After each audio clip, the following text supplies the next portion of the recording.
Élection générale 2010, bloc-notes de la campagne avec Jean-Luc Émile. Bonjour à tous, 5e bloc-notes ce matin, J-23, nous entamons une nouvelle semaine de campagne. Nous avons connu ce week-end une première poussée de fièvre. Meeting, liste de candidats, mobilisation tous azimuts, la course est lancée. Les deux grandes alliances ambitionnent de faire un sans faute dans la capitale. 12-0, voilà l'objectif fixé. Pourquoi la capitale est-elle si convoitée? Si en 2005 c'était l'égalité parfaite au niveau des sièges, 6-6 à Port-Louis, les deux gros blocs veulent cette fois changer la donne. Venez avec moi, nous allons tenter de savoir de quel côté penchera la balance. Richelieu, Pointe-aux-Sables, Grande-Rivière, Cité-Validji, Bain des Dames, Tranquebar, Vallée-Pitot, Plaine Verte, Vallée des Prêtres, Sainte-Croix, Cité-la-Cure, Rochebois, Terre-Rouge, Montagne-Longue. Avec ces 4 circonscriptions, Port-Louis représente un peu plus de 134 400 voix. Si dans le temps, ces régions de la capitale étaient des citadelles mauves, depuis 2005, il y a eu plusieurs fissures. Certains diront que c'est Port-Louis qui a fait basculer les élections de 2005. Port-Louis Sud, Port-Louis Central et Port-Louis Maritime, Port-Louis Est, les circonscriptions 2 et 3 sont les véritables baromètres. Et c'est un duel qui se joue justement au numéro 2, 2 hommes, un seul combat. Nous pouvons pour lui 12-0. Bibizane finit tombé dans le numéro 2. Pour lui 12-0, nous va gagner. Pour cela, il faudra rouler des kilomètres et convaincre un électorat un peu perdu. Nous sommes sur les hauteurs de Tranquebar, c'est un coin coupé du reste de la capitale, sans électricité. Camp Mana. Une trentaine de familles, beaucoup de jeunes en âge de voter.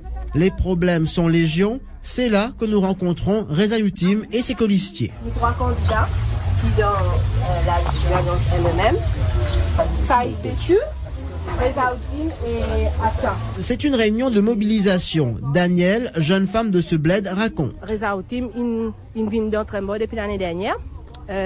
Enfin, Reza apporte un petit plus à nous, mais jusqu'à aujourd'hui, le gouvernement n'a pas trouvé que tu étais. Qu'est-ce que tu as besoin d'un habitant aussi? La lumière, en priorité, chemin goudronné et la case bien seule, si vous avez un tôle, ciment, enfin, c'est une dernière année, ils vivent dans la misère, quartier. Voilà ce que réclament les habitants du quartier. Beaucoup iront un peu plus loin, un travail pour nourrir leur famille. Pour un 12-0, il faut se rendre même dans le plus petit coin de la ville, explique Reza Youtim. Il est confiant. Mais 12-0 parce que le MMM nous connaît qui, pour nous gagner le gouvernement, mais nous besoin 12-0 à Port-Louis. Et quand Port-Louis bouge dans une direction, il influence beaucoup de votes dans ma circonscription. Et c'est pourquoi qu'ils veulent tout mettre des enchères très haut à Port-Louis. Cette rencontre aura duré 1 heure. Les habitants gardent l'espoir que leur situation va s'améliorer. Quand nous quittons Tranquebar, ils s'organisent pour le meeting de ce soir à Plaine Verte. En voiture, direction Vallée-Pitot, où nous avons rendez-vous avec Kouloun, de son vrai nom Ismaël Bouli. C'est l'encyclopédie politique du numéro 2. Voilà comment Reza Isaac nous l'a présenté. À Vallée-Pitot, on dirait que la guerre des couleurs a déjà eu lieu. Rouge, bleu, mauve, on voit même des oriflammes rouge et mauve ensemble. C'est la cacophonie. Qu'importe, il semble que l'effet visuel soit très important ici. Il y a même des ponts peints en bleu, blanc, rouge. Et cette maison aux couleurs de l'alliance PTR, PMSD, MSM, aucun doute, c'est ici qu'habite Kouloun. Quand maintenant, donc, Tranquebar, on avait dit qu'il ne veut pas gagner en pendant ces 5 ans-là, pas nous faire pour les jeux. Enfin, je ne pas croire là-dedans qu'il va gagner en parce que quand il travaille pour circonscription docteur, il travaille sur des collègues, il travaille pour circonscription en entier. Quand on évidemment, quand maintenant, là-bas, même s'il y a un problème pareil comme on va les pitons, quand on rentre là-bas, aujourd'hui, vous trouvez la situation inaméliorée. Alors, est-ce qu'il y a un match Reza Youtim, match Bibidjan, ça?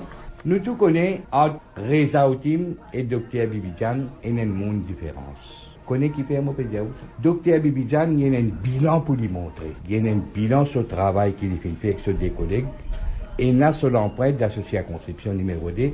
Mais quand on peut dire un match avec Reza Youtim, avec Dr Bibidjan, mais il est bien fait pour l'événement avec Dr Bibidjan. Oui, moi pas croire là. Et entre-temps, les activistes de Vallée-Pitot commencent leur campagne visuelle. Rachid Bibidjan et ses colistiers probables, Reza Isaac et Ali Nouang savent qu'ils peuvent compter sur eux. Cette élection qui vient là, non seulement pour une victoire bleu-blanc-rouge, mais pour aussi la disparition certaine du MMM comme un cognac. Vous avez compris, c'est le match de la cité. Reza Utim et Rachid Bibi John se disputent pour lui. La jeunesse contre la sagesse, ironisent les partisans rouges. Nous quittons Vallée-Pito pour Rochebois. Cette confidence, je viens de l'apprendre en off-record vendredi dernier à la mosquée de la région pendant la grande prière. Un élu travailliste a passé un mauvais quart d'heure. L'officiant lui a réclamé des comptes sur plusieurs de ses promesses. Comme quoi, même les hommes religieux s'intéressent à leur manière à la campagne. Et ces nouveaux mariés qui passent, eux, savourent leur bonheur. Ni rouge, ni mauve, c'est plutôt en rose qu'ils voient leur vie en ce moment. Nous y sommes, Rochebois, plus de 5900 électeurs. Ce jeune homme note une amélioration de sa vie en 5 ans, grâce à Xavier Luc Duval. On a un bel développement. Ouais, un bel développement, un changement aussi. Changement comment on vient, faire un miracle, enfin, un peu pour tout, tout ça, il y a aussi ceux qui sont très remontés.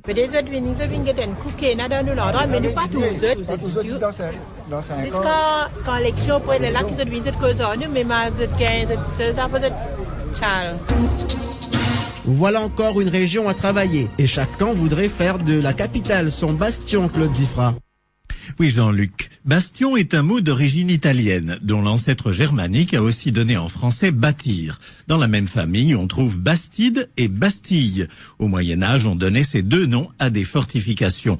Une Bastille, c'était aussi un château fort. Le plus connu a servi de prison d'État à Paris. La Bastille, avec un grand B, prise d'assaut au début de la Révolution française. Pour en revenir à Bastion, il s'agit d'abord d'une construction militaire apparue au XVe siècle, imaginée pour remplacer les tours parce que les boulets de canon métalliques, nouvellement inventés, pouvaient y ouvrir des brèches. Un bastion était donc un ouvrage de fortification qui dépassait du mur d'enceinte d'une place forte. Et au sens figuré, ce terme désigne ce qui défend efficacement quelque chose, son plus ferme soutien. On dit par exemple en politique qu'une circonscription est un bastion de la gauche, de la droite ou d'un parti politique. Merci beaucoup Claude, c'est la fin de ce bloc-notes. Prochain rendez-vous à 16h45 avec Eric Meipa. À vous Yves pour la suite. Merci Jean-Luc et bonne journée.